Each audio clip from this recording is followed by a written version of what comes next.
All right. Hi, Julie. Okay, hi, I'm Pam Fox at pamfox.org, and today I'm going to be talking about hiatal hernia, GERD, but specifically I want to talk about the peritoneum. But before we do, I want to say that I am going to be doing live videos maybe every day, maybe not quite every day, but I'm going to be coming on live in the mornings. Today I had the day off, so I've just been kind of being lazy this morning at getting at this, but I'm going to be coming on in the mornings before work, so that should be sometime between maybe 7 and 8. And I've got 25 topics that are all hiatal hernia and GERD related. And I've broken these topics down to be short videos. So hopefully I'm going to be able to get in and be focused and do a 5-10 minute video, answer a few of your questions, and keep it short and quick. And then come on every day. Hi, Ian. Thanks again for the great testimonial, Ian. That was wonderful. I hope you're still getting good results. So today's topic, so what you want to do is, if you're interested in following me throughout the course of this next 30 days or so as I do these different topics, just sharing everything I've learned about hiatal hernia and GERD as a person who has been able to reverse my hiatal hernia. Hi, Essen.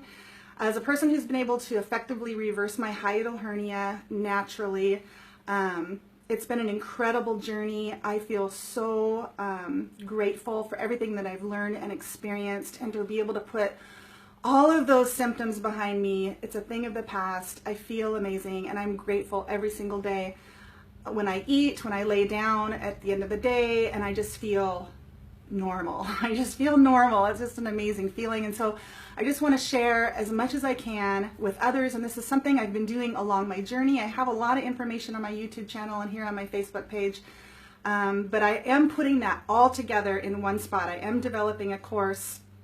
It's not done yet, but follow me on Facebook, and then you will know when that's done. And if you're following me here on Facebook, then hit that little notification button. You'll be notified if I'm posting another live video. So I'm going to be sharing as much as I possibly can this month, and I'm really excited about it. So today's topic is the peritoneum. This morning I'm drinking a juice I made in my juicer. It's got carrots, celery, cabbage, and mango. The mango I actually pureed in my blender and added to the juice, because you can't really put a mango through the juicer. I learned that a long time ago. It's too soft. So the peritoneum. So in our abdominal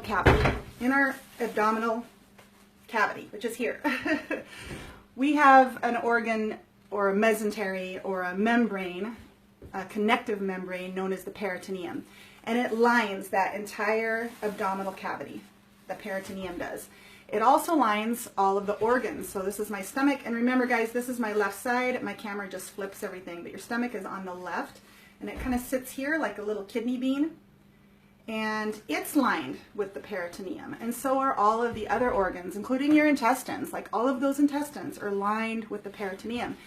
And the purpose of this peritoneum is to really kind of hold everything in place. So if you've ever wondered why your organs don't get all tangled up, when the first time you do a somersault or a cartwheel or something like that, it's because of this connective membrane that holds everything in its place. And because the abdominal cavity is lined and then the organs are lined, it creates a little bit of space in between all those linings, and there's fluid in between those spaces.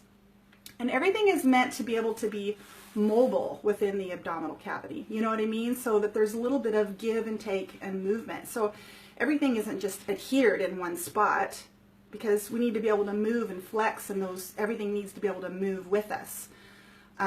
So there's a lot of movement in there. Very distracting.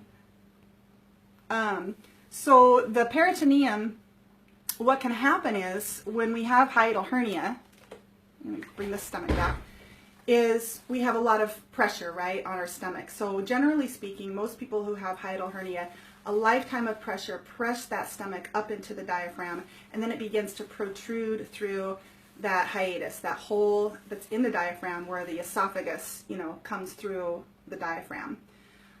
So that stomach starts to protrude through that hole and up into the chest cavity. So then you have a portion of your stomach up in the chest cavity where you have additional pressure then on your lower esophageal sphincter and on your stomach, on your vagus nerve, and it can cause a whole host of problems.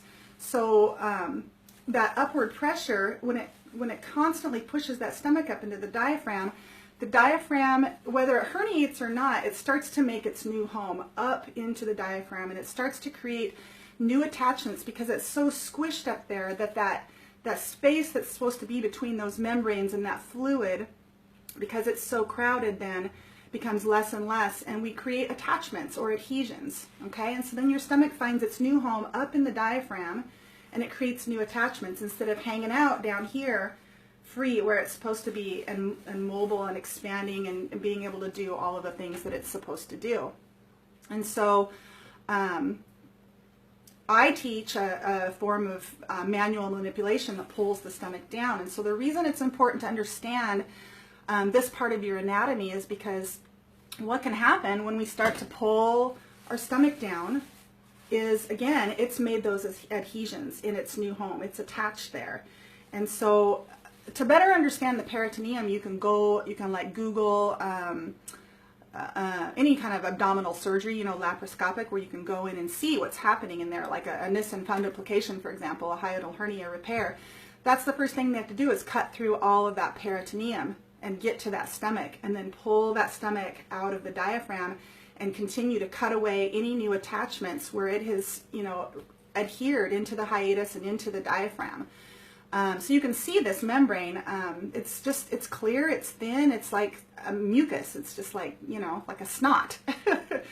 And so, you know, it can be stretched, it can be incised, it's not like a tendon, it can be cut. And so when we start to pull our stomach down, this is the reason why it takes time. This is why I talk about being patient, being gentle, and being consistent with this practice, because it takes time to bring that stomach back down to where it's supposed to be, its initial home, stretch that peritoneum. It can take repetitive movement. It's going to want to go back up, especially if you continue to have the upward pressure that pressed your stomach up in the first place. And we'll be talking a lot about that this month, because it is so important to identify and address what gave you that hiatal hernia in the first place. What pushed your stomach up?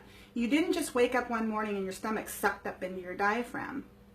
It happens over time with ongoing long-term pressure that pushes that stomach up. It pushes it up, and then before long it makes its way as your hiatus begins to weaken and stretch and dilate, then it pushes its way up through that hiatus. So it's really, really important to address what pushed your hernia up in the first place, what pushed your stomach up in the first place. And for some people it's congenital, they've been living it with their whole life. For some it's because of some type of trauma that damaged their diaphragm. But for most people, it's a lifetime of, like I said, bloating and constipation and inflammation that just puts pressure on that stomach.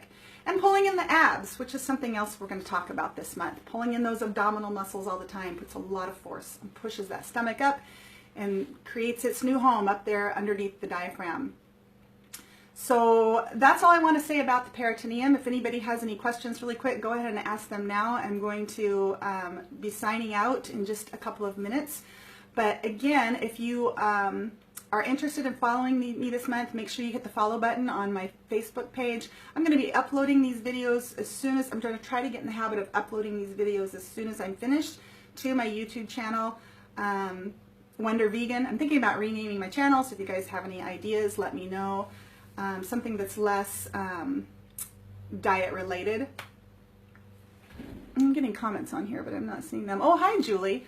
Hi, Julie. It's nice to see you. I know that you have a lot of good information that you share in the groups, and I appreciate all of the information that you share. So that's it. I don't see any questions here, so that's it for today, and hopefully we'll see you guys back tomorrow.